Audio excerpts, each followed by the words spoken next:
Marcus Thompson sat in his small apartment, looking at the photos spread across his kitchen table. The pictures showed every angle of Royal Bank from the street. He had been watching this bank for 18 long months.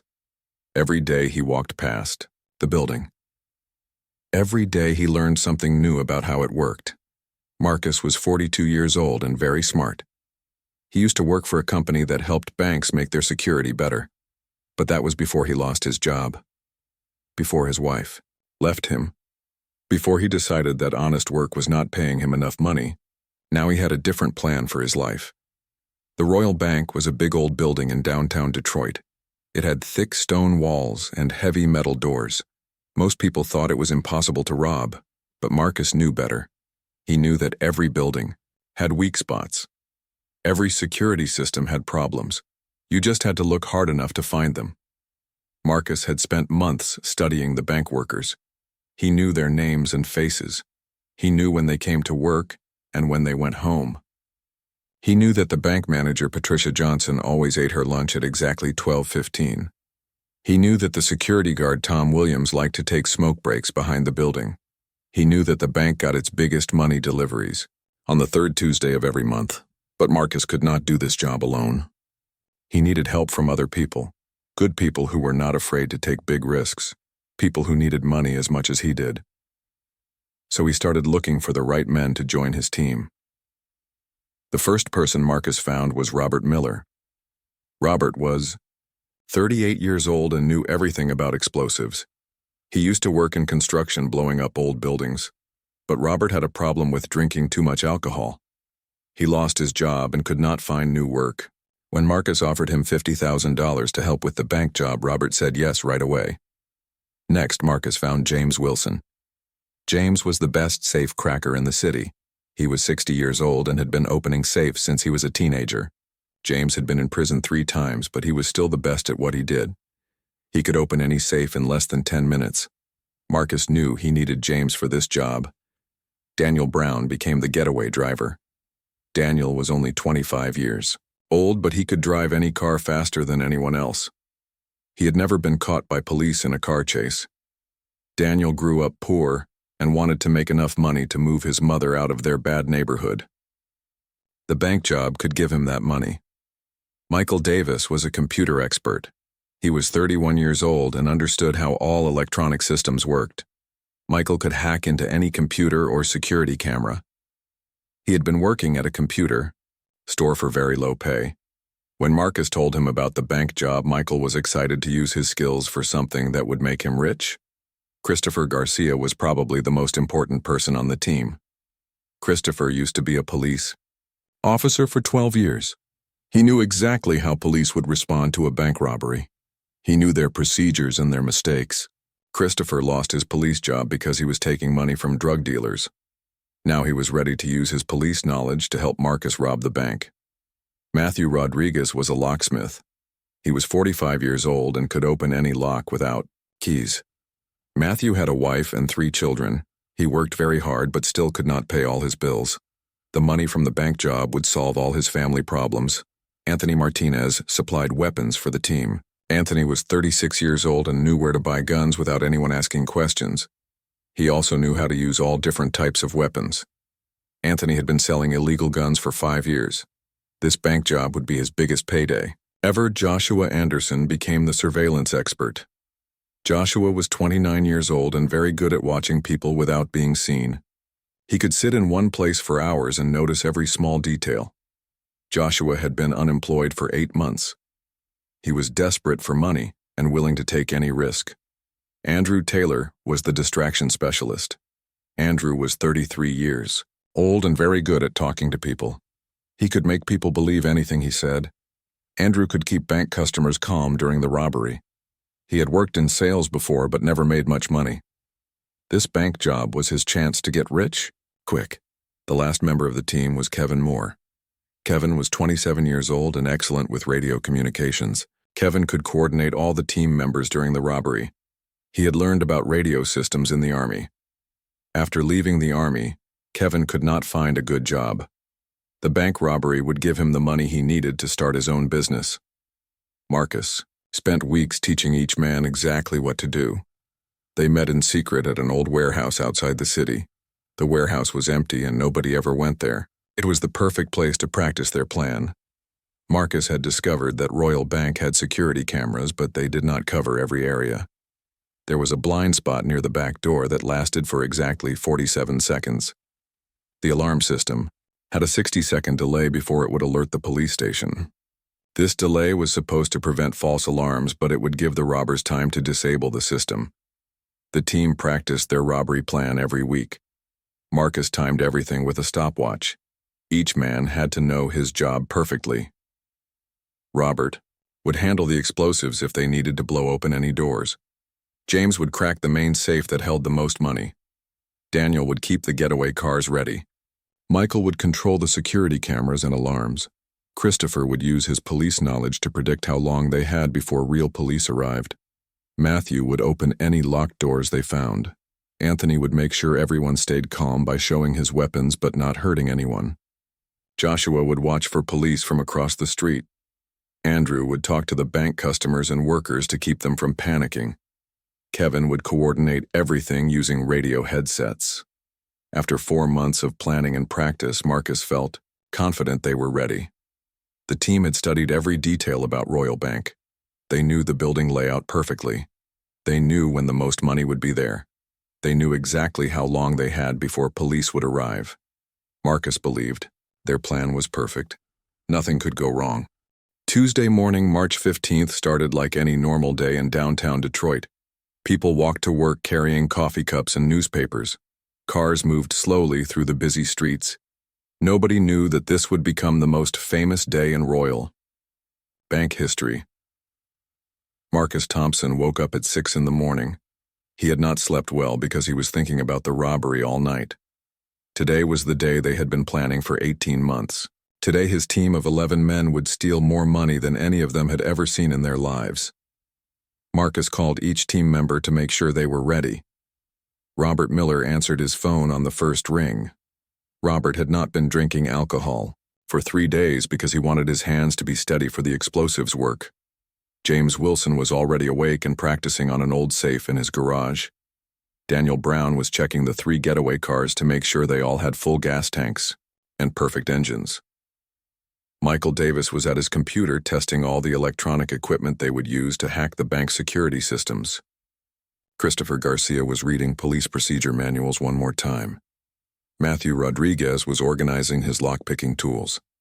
Anthony Martinez was checking all the weapons to make sure they worked properly. Joshua Anderson was studying maps of the area around the bank. Andrew Taylor was practicing the things he would say to keep bank customers calm. Kevin Moore was testing the radio headsets that would let all the team members talk to each other. At 10 in the morning, Marcus met with his team at the old warehouse for their final meeting. Everyone looked nervous but excited. They all knew this was their chance to become rich. Marcus went over the plan one last time to make sure nobody forgot their job.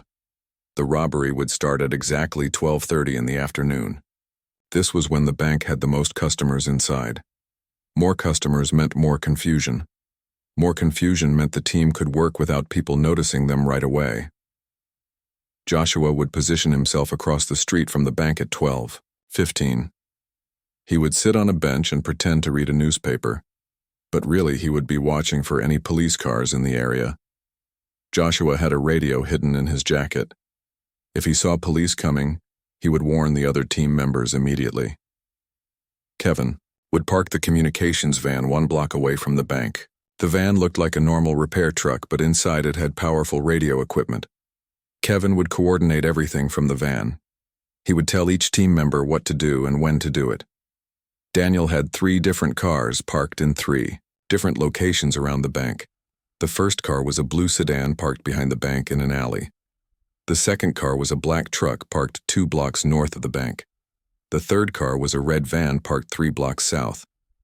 If police blocked one escape route, the team could use a different car to get away.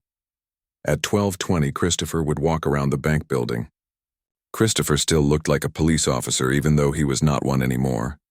People would think he was just doing normal police work, but really Christopher would be disabling the silent alarm that connected the bank to the police station. Christopher knew exactly where this alarm was located. and how to turn it off without anyone noticing. At 12:25, Michael would hack into the bank security camera system from his laptop computer. Michael would make the security cameras show old video footage from the day before, instead of live video from today. The security guards watching the cameras would not know that a robbery was happening. At exactly 12:30, Marcus would lead 6 other team members into the bank through the front door. Marcus, Robert, James, Matthew, Anthony, and Andrew would all be wearing expensive business suits, so they looked like normal bank customers. Each man would carry a briefcase, but inside the briefcases were weapons and tools for the robbery. The plan was for Anthony to control all the customers and bank workers as soon as they entered the building. Anthony would show his gun and tell everyone to lie down on the floor, but Anthony would speak in a calm voice so nobody would panic. Andrew would help Anthony by talking to people and keeping them calm, while Anthony and Andrew controlled the people. Robert and Matthew would secure all the doors so nobody could leave or enter the bank. Robert had small explosive devices that could jam door locks. Matthew had tools to make sure the doors stayed closed. Marcus and James would go straight to the main vault where the bank kept its biggest amounts of money. James would use his safe cracking skills to open the vault in less than 8 minutes. Marcus would help James load all the money into special bags they brought with them. The entire robbery was planned to take exactly 8 minutes from start to finish. Marcus had timed everything perfectly during their practice sessions. 8 minutes was long enough to get all the money, but short enough to escape before police could respond. At 12:20, Joshua took his position across the street from Royal Bank. He sat on the bench and opened his newspaper. The street looked normal. People were walking around doing their lunchtime shopping. Joshua saw no police cars anywhere.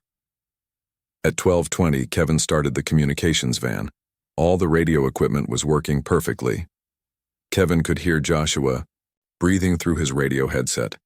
Everything was going according to plan. At 12:20, Christopher began walking around the bank building. He looked confident and professional in his dark suit. Nobody questioned why he was there. Christopher found the silent alarm box exactly where he expected it to be. He opened the box with a special key he had made and quickly disabled the alarm system. At 12:25, Michael activated his laptop computer. He was parked in a small car half a block from the bank. Michael hacked into the bank security cameras in less than 2 minutes. All the cameras were now showing yesterday video instead of today video. The security guards would not see the robbery happening. At exactly 12:30, Marcus looked at his watch. It was time to become rich or go to prison trying. Marcus took a deep breath and walked toward the front door of Royal Bank. Robert, James, Matthew, Anthony, and Andrew followed him. Each man carried his briefcase and tried to look like a normal business customer. The biggest bank robbery in Detroit history was about to begin. Detective Lisa Martinez was having a boring Tuesday morning at the police station. She had been working on a case about stolen construction equipment for 3 weeks. The main suspect was a man named Robert Miller, who used to work with explosives. Lisa had been watching Robert for days, but he never did anything suspicious. Lisa decided to drive around the downtown area to look for Robert Miller. She wanted to see if he was meeting with anyone or doing anything unusual. Lisa parked her unmarked police car across the street from Royal Bank. She chose this spot because she could see several blocks in different directions. At 12:25, Lisa was drinking coffee and looking at her notes about Robert Miller. She was getting frustrated because she could not find enough evidence to arrest him. The stolen construction equipment case was going nowhere. Her boss, Captain Rodriguez, was not happy with her progress. Then at exactly 12:30, Lisa saw something that made her drop her coffee cup. Robert Miller was walking toward the front door of Royal Bank. He was wearing an expensive business suit and carrying a briefcase. Robert looked very different from the construction worker she had been following. Lisa watched Robert enter the bank with 5 other men. All the men were wearing business suits and carrying briefcases. They moved together like a team. Lisa had been a detective for 8 years, and she knew suspicious behavior when she saw it. Lisa quickly called her partner, Detective John Patterson, on her radio. John was eating lunch at a restaurant 6 blocks away. Lisa told John to come to Royal Bank immediately because she thought a robbery might be happening. John Patterson had been a police detective for 15 years. He was very experienced and trusted Lisa's judgment completely. John told Lisa he would be there in 5 minutes. He also said he would call for backup police cars just to be safe. Inside Royal Bank, the robbery was going exactly according to Marcus' plan. Anthony Martinez showed his gun to the customers and bank workers. He spoke in a calm voice and told everyone to lie down on the floor. The people were scared, but they did what Anthony said. Andrew Taylor helped Anthony by talking to the customers. Andrew told them that nobody would get hurt if they stayed quiet and did not move. Andrew had a friendly voice that made people feel less afraid. Most of the customers believed that the robbery would be over soon. Robert Miller and Matthew Rodriguez secured all the doors so nobody could enter or leave the bank. Robert used his small explosive devices to jam the electronic door locks. Matthew used his tools to make sure the doors stayed closed from the inside. Marcus Thompson and James Wilson went straight to the main vault. James began working on the safe that contained the most money. James was the best safe cracker in the city, and he opened the vault in only 6 minutes. Inside the vault were stacks of cash and boxes of valuable bonds. Marcus was amazed by how much money was in the vault. There were hundreds of thousands of dollars in cash. There were also bonds worth more than $2 million. Marcus and James began putting all the money into their special bags. Everything was working perfectly. The customers and bank workers were staying calm. The doors were secure. The vault was open. Marcus thought they would be finished in 2 more minutes. But outside the bank, Detective Lisa Martinez was watching everything through the front windows. Lisa could not see exactly what was happening inside, but she knew it was not normal business activity. The people inside the bank were all lying on the floor. That was not normal at all. Lisa called police headquarters and spoke directly to Sergeant William Clark. Lisa told Sergeant Clark that Royal Bank was being robbed right now. She said there were at least 6 men inside with weapons. Lisa asked for immediate backup and told Sergeant Clark to send ambulances in case anyone got hurt. Sergeant Clark had been waiting for an exciting case like this for months. Most police work in Detroit was boring paperwork and traffic stops. A bank robbery was the kind of case that could make a police officer famous. Sergeant Clark immediately called Police Chief Thomas Anderson to report the situation. Police Chief Anderson was in his office reading reports when Sergeant Clark called. When Chief Anderson heard about the bank robbery, he became very excited. Chief Anderson had been waiting for a chance to test some new police equipment that the department had recently bought. This bank robbery would be the perfect opportunity. Chief Anderson made a decision that would change everything. Instead of sending just a few police cars to handle a normal bank robbery, Chief Anderson decided to treat this as a major emergency. He ordered every available police officer in the city to respond to Royal Bank immediately. Inside the bank, Marcus and James had filled their bags with all the money from the vault. Marcus looked at his watch and saw that 7 minutes had passed. They were right on schedule. Marcus told his team through the radio headset that it was time to leave the bank. But then something unexpected happened. Bank manager Patricia Johnson was lying on the floor near her desk. Patricia had been working at Royal Bank for 22 years. She knew about a secret panic button that was hidden under her desk.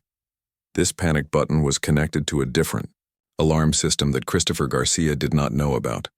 When Patricia saw Marcus and James carrying bags full of money, she knew she had to do something. Patricia slowly reached under her desk while Anthony and Andrew were not looking at her. Patricia found the hidden panic button and pressed it as hard as she could. The secret alarm system immediately sent a signal to police headquarters. This alarm system was newer than the one Christopher had disabled. The signal went straight to the main police communications center where Sergeant Clark was coordinating the police response. When Sergeant Clark received the panic button signal, he knew the bank robbery was definitely real. Sergeant Clark called Chief Anderson again and told him that the situation was confirmed. Chief Anderson then made the decision that would shock everyone. Chief Anderson ordered every police unit in Detroit to surround Royal Bank immediately. He called for SWAT teams, armored vehicles, helicopters, and even the bomb squad. Chief Anderson wanted to use overwhelming force to catch the bank robbers. Marcus heard Kevin Moore's voice in his radio headset. Kevin was watching from the communications van and he could see police cars coming from every direction. Kevin told Marcus that dozens of police cars were racing toward the bank with their sirens blaring. Marcus looked out the front window of the bank and saw something that made his blood turn cold. The street was filling up with police cars. More police cars than Marcus had ever seen in one place. This was not the normal police response that Christopher Garcia had predicted. The perfect plan was about to become a complete disaster. Police Chief Thomas Anderson sat in his office looking at the new equipment reports on his desk. The Detroit Police Department had just received millions of dollars in federal funding for new weapons and vehicles. Chief Anderson had been waiting for the right situation to test all this expensive equipment. When Sergeant William Clark called about the Royal Bank robbery, Chief Anderson saw his opportunity. This was not just a bank robbery in his mind. This could be something much bigger and more dangerous. Chief Anderson decided to treat the situation like a terrorist attack instead of a normal crime. Chief Anderson picked up his phone and called every police unit in the city. He ordered patrol cars, detective units, SWAT teams, the bomb squad, armored vehicles, and even helicopters to respond to Royal Bank immediately. Chief Anderson wanted to show the city and the federal government that Detroit police were ready for any emergency. Within 10 minutes, more than 50 police cars were racing toward downtown Detroit, with their sirens screaming and lights flashing. The noise was so loud that people stopped on sidewalks to watch the police cars speed past. Nobody had ever seen so many police cars responding to one location. Detective Lisa Martinez was still parked across the street from Royal Bank when the first wave of police cars arrived. Lisa could not believe what she was seeing. She had called for backup, but this was much more than backup. This looked like preparation for war. Detective John Patterson arrived and parked next to Lisa's car. John looked at all the police cars and armored vehicles surrounding the bank. John had been a police officer for 15 years, but he had never seen a response this big for a bank robbery. Lisa told John that she thought there were only 6 or 7 robbers inside the bank. Lisa said she had not heard any gunshots or explosions. The situation seemed like a normal robbery that could be handled by a few experienced detectives. But nobody was listening to Lisa anymore. Captain David Rodriguez arrived in an armored command vehicle. Captain Rodriguez had been wanting to use the department's new military equipment for months. He saw the bank robbery as the perfect chance to test weapons and tactics that police had never used before in Detroit. Captain Rodriguez ordered his men to set up a command post across the street from the bank. Dozens of police officers began unloading equipment from trucks. They had rifles, bulletproof shields, night vision goggles, and communication equipment that looked like it belonged in a war zone. The police response was creating chaos throughout downtown Detroit. Streets were blocked for 6 blocks in every direction around Royal Bank. Businesses were told to evacuate their buildings immediately. Office workers stood on sidewalks wondering what was happening. News helicopters began arriving. In the sky above the bank, television reporters set up cameras and began broadcasting live coverage of what they were calling the biggest police operation in Detroit history. The story was spreading across the country on television news. Inside Royal Bank, Marcus Thompson and his team realized their situation had become desperate. Marcus looked out the window and saw armored vehicles pointing weapons at the building. He saw police snipers taking positions on rooftops across the street. He saw helicopters circling overhead like giant metal birds. Marcus spoke to his team through their radio headsets. Marcus told everyone that their original escape plan would not work. There were too many police outside for them to simply walk out of the bank and drive away. They needed a new plan immediately. James Wilson suggested they should surrender to police right away. James was 60 years old and had been in prison before. James knew that fighting with this many police officers would only make their punishment worse. But Marcus did not want to give up so easily. Robert Miller was checking the explosive devices he had brought for the robbery. Robert thought they could blast a hole through the back wall of the bank and escape through the alley behind the building. But Anthony Martinez looked out the back window and saw that police had surrounded the entire building. Christopher Garcia was the most worried member of the team. Christopher used to be a police officer, and he understood police procedures. Christopher had never seen a police response this big for a bank robbery. Something was very wrong with the situation outside. Christopher told Marcus that normal police procedure would be to set up a perimeter and then try to negotiate with the robbers. Police were supposed to try to solve the situation peacefully, before using force. But the police outside were not following normal procedures. Kevin Moore was still in the communications van 1 block away from the bank. Kevin could see everything that was happening through his surveillance equipment. Kevin told Marcus that police had brought weapons and vehicles that were designed for fighting wars, not catching bank robbers. Joshua Anderson was trapped at his surveillance position across the street from the bank. Joshua could not move from the bench where he was sitting because police officers were everywhere around him. Joshua watched police officers setting up equipment that he had only seen in military movies. The situation was getting worse every minute. More police cars kept arriving. More helicopters filled the sky. More news cameras pointed at the bank building. What had started as a simple bank robbery was turning into the biggest news story in Detroit. Detective Martinez tried to talk to Captain Rodriguez about the situation. Lisa told Captain Rodriguez that this looked like a normal robbery with a small group of men. Lisa said the massive police response was creating more danger than the robbers themselves were creating, but Captain Rodriguez was not interested in Lisa's opinion. Captain Rodriguez was focused on testing the new equipment and showing everyone how well prepared Detroit police were for major emergencies. Captain Rodriguez had already decided to treat the robbers like dangerous terrorists. The police began using loudspeakers to talk to people inside the bank. But instead of trying to negotiate peacefully, the police were making demands and threats. The police told everyone inside the building to surrender immediately or face serious consequences. Marcus knew that his perfect plan had become a complete disaster. But Marcus also knew that surrendering to this many angry police officers might be just as dangerous as trying to fight. Marcus had to make a decision that could determine whether his team lived or died. Captain David Rodriguez stood behind his armored command vehicle studying the Royal Bank building through binoculars. Captain Rodriguez had been a police officer for 18 years, but he had never been in charge of such a big operation.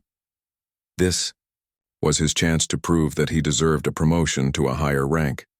Captain Rodriguez was not interested in negotiating with the bank robbers. He wanted to use force to end the situation quickly. Captain Rodriguez had read about new police tactics that used overwhelming power to shock criminals into surrendering immediately. The Detroit Police Department had recently purchased experimental sonic weapons from a military contractor.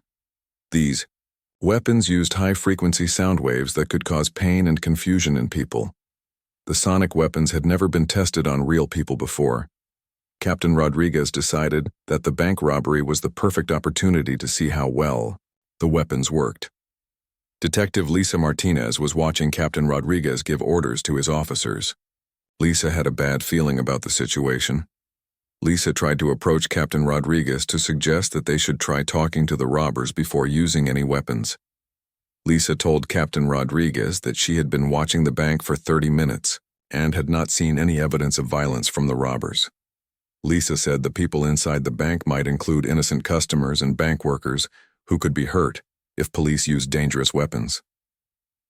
Captain Rodriguez told Lisa to stay away from the command area. Captain Rodriguez said that Detective Martinez did not understand the serious nature of the situation. Captain Rodriguez believed the robbers were probably terrorists who might have bombs or other dangerous weapons. The truth was that Captain Rodriguez wanted to use the new sonic weapons regardless of whether they were necessary. Captain Rodriguez had spent months reading about the weapons and watching demonstration videos. Captain Rodriguez was excited to see how the weapons would work in a real situation. At 1:15 in the afternoon, Captain Rodriguez gave the order to deploy the sonic weapons. 2 large trucks moved closer to Royal Bank. On top of each truck was a device that looked like a giant speaker. The devices were pointed directly at the bank building. When the sonic weapons were activated, they produced sound waves so powerful that windows began shaking throughout the downtown area. The sound was not like normal noise. It was a high-pitched frequency that caused pain in people's ears and made it difficult to think clearly. Inside Royal Bank, the sonic weapons caused immediate chaos. Marcus Thompson and his team members felt like their heads were going to explode. The customers and bank workers on the floor began screaming and covering their ears. Some people vomited because the sound waves affected their balance. Patricia Johnson, the bank manager, was lying near her desk when the sonic weapons hit the building. The sound waves were so powerful that Patricia lost her hearing completely. Patricia would never be able to hear normally again for the rest of her life. The sonic weapons also affected people outside the bank building. Business owners and customers in nearby stores felt the painful sound waves through the walls of their buildings. Car windows began cracking from the vibrations. Several elderly people collapsed on sidewalks because they could not handle the intense sound. Detective John Patterson was standing behind a police car when the sonic weapons were activated. John immediately felt sharp pain in his ears and dizziness in his head. John realized that the weapons were affecting police officers as well as the people inside the bank. After 5 minutes, Captain Rodriguez ordered the sonic weapons to be turned off. The sudden silence felt strange after the intense noise. But Captain Rodriguez was not finished with his experimental tactics. Captain Rodriguez decided it was time to storm the building. Captain Rodriguez ordered the SWAT team to blast open the front door of Royal Bank using explosive charges. The SWAT team leader tried to tell Captain Rodriguez that explosive charges might hurt innocent people inside the building, but Captain Rodriguez was determined to use overwhelming force. The explosive charges were much more powerful than necessary for opening a door. When the charges exploded, they blew out all the front windows of the bank. The explosion also cracked the stone walls of the century-old building. Pieces of stone and glass flew across the street. Officer Brian Taylor was the first SWAT team member to enter the bank after the explosion. Officer Taylor was nervous and scared because of all the confusion outside.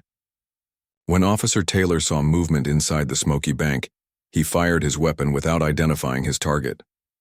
The person Officer Taylor shot was not one of the bank robbers.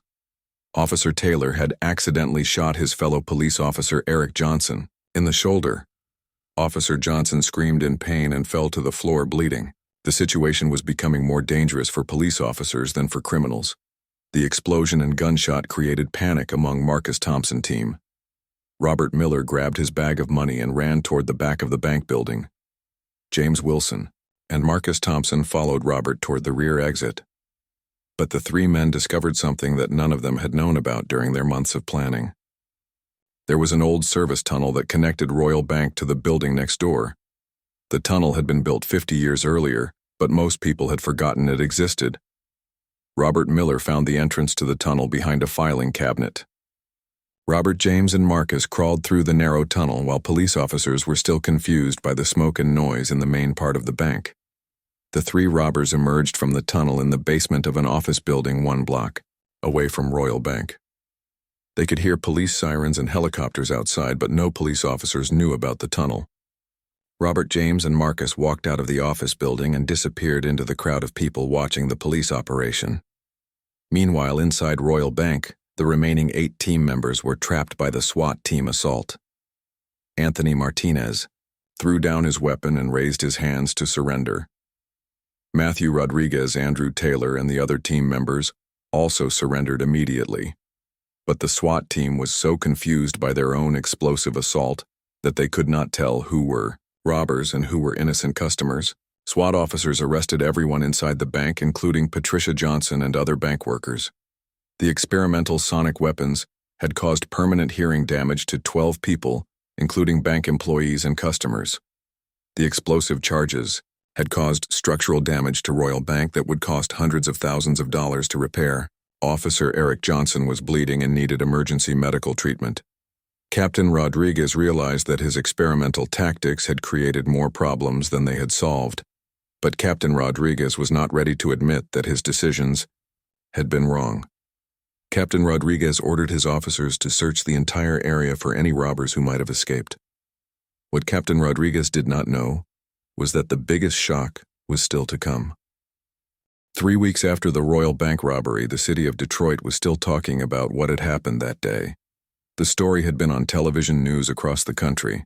Newspapers called it the most controversial police operation in Michigan history. But the biggest shocks were still to come. Detective Lisa Martinez was sitting in her office writing a report about everything she had witnessed during the bank robbery. Lisa had been thinking about that day for weeks. Lisa knew that something was very wrong with how the police had handled the situation. Lisa had counted 8 bank robbers who were arrested inside Royal Bank. But the original report said there were 11 robbers total. That meant 3 robbers had escaped during the chaotic police assault. Lisa wondered how 3 men could disappear from a building that was surrounded by 50 police officers. The 3 escaped robbers were Marcus Thompson, Robert Miller, and James Wilson. They had used the old service tunnel to get away while police were distracted by their own explosive assault. For 3 weeks, the 3 men had been hiding in different cities, waiting for the investigation to calm down. But living as fugitives was harder than the 3 men had expected. They could not use their real names or credit cards. They could not contact their families. They had stolen a lot of money from the bank, but they could not spend it without attracting attention from police. Marcus Thompson was hiding in Chicago, living in a cheap hotel room. Marcus was watching television news about the Royal Bank investigation every day. Marcus was surprised to learn that the police response had become more controversial than the robbery itself. Robert Miller was hiding in Cleveland, working at a construction site under a fake name. Robert was drinking heavily again because he was stressed about being a fugitive. Robert knew that police were looking for him and that he would probably be caught eventually. James Wilson was hiding in Milwaukee, living with a cousin who did not ask questions about where James had gotten his money. James was 60 years old and tired of running from police. James was starting to think that prison might be better than living as a fugitive. Meanwhile, in Detroit, the police investigation was revealing shocking information about what had really happened during the bank robbery response. Internal Affairs Detective Sarah Davis was investigating complaints about police misconduct during the operation. Detective Davis discovered that Captain Rodriguez had used the bank robbery as an unauthorized test of experimental weapons. The sonic weapons had never been approved for use on civilians. The federal government had sold the weapons to Detroit police for testing purposes only, but Captain Rodriguez was supposed to get permission before using them. Detective Davis also found that Captain Rodriguez had exaggerated the danger level of the bank robbery to justify using extreme force. Captain Rodriguez had told his superiors that the robbers might be terrorists with bombs, but there was no evidence that the robbers had any explosives except for Robert Miller, small door jamming devices. The most shocking discovery came when Detective Davis was reviewing the evidence collected from Royal Bank after the robbery. The bank had reported that exactly $3,200,000 was stolen from the vault. But when police counted the money recovered from the 8 arrested robbers, they found only $2,800,000. $400,000 was missing, and nobody could explain where it had gone. The missing money had disappeared during the chaotic police assault, when dozens of officers were running through the bank building. Detective Davis realized that some police officers might have stolen money during the confusion. Detective Lisa Martinez decided she could not stay quiet about what she had witnessed. Lisa knew that innocent people had been hurt by the excessive police response. Lisa also suspected that some police officers had committed crimes during the operation. Lisa contacted a reporter from the Detroit Free Press newspaper.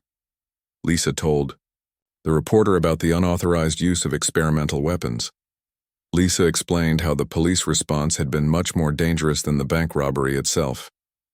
Lisa said that police officers might have stolen money from the bank. When the newspaper story was published, it caused a huge scandal. The mayor of Detroit demanded an investigation. The FBI announced that they would review the police department's actions. Civil rights groups filed lawsuits on behalf of people who were hurt by the sonic weapons. Police Chief Thomas Anderson tried to defend the police response at a press conference. Chief Anderson said that his officers had faced a dangerous situation and had responded appropriately, but reporters asked difficult questions about the experimental weapons and the missing money. Within 1 week of the newspaper story, Chief Anderson was forced to resign from his job. Captain Rodriguez was suspended without pay pending a federal investigation. Several other officers were transferred to desk jobs while Internal Affairs investigated their actions. The scandal grew bigger when bank manager Patricia Johnson hired a lawyer to sue the police department. Patricia had lost her hearing permanently because of the sonic weapons. Patricia's lawyer said that police had used weapons of war against innocent civilians. 3 weeks after the newspaper story was published, Marcus Thompson, Robert Miller, and James Wilson were finally captured by FBI agents. The three men had been identified through security camera footage from businesses near the bank. FBI agents arrested them in their hiding places without any violence. When the three escaped robbers were brought back to Detroit for trial, their lawyers made a shocking argument. The lawyers said that the excessive police response had violated their clients' constitutional rights. The lawyers argued that the sonic weapons and explosive assault were cruel and unusual punishment. The trial became a national news story because it raised questions about how much force police should be allowed to use. Legal experts debated whether the robbers' rights had been violated even though they were criminals who had committed a serious crime. During the trial, even more shocking information was revealed. FBI investigators had found evidence that 5 police officers had stolen money from Royal Bank during the confusion after the explosive assault. The officers had taken cash from the vault while other officers were dealing with injured people. The 5 corrupt officers were arrested and charged with theft. Their arrests made the scandal even worse for the Detroit Police Department. Citizens began asking how they could trust police officers who stole money while claiming to fight crime. In the end, all 11 bank robbers were convicted and sent to prison. But their sentences were reduced because the judge agreed that police had used excessive force. Marcus Thompson received 12 years in prison instead of the 20 years prosecutors had requested. Captain Rodriguez was convicted of violating federal laws about the use of experimental weapons. Captain Rodriguez was sentenced to 3 years in prison and lost his police pension. The 5 officers who stole money were also sent to prison. The Royal Bank building was repaired, but the bank moved to a different location because customers were afraid to do business at the site of such a violent police response. The old bank building was eventually torn down and replaced with a park. Detective Lisa Martinez was promoted to sergeant for her courage in exposing police misconduct. Lisa became a symbol of honest police work in a department that had been damaged by corruption and bad decisions. The Royal Bank robbery became a case study taught in police academies across the country. The case was used to show police officers how excessive force can be more dangerous than the crimes they are trying to stop. The shocking truth was that the police response had caused more damage and hurt more innocent people than the bank robbery itself. It was a lesson that Detroit would never forget.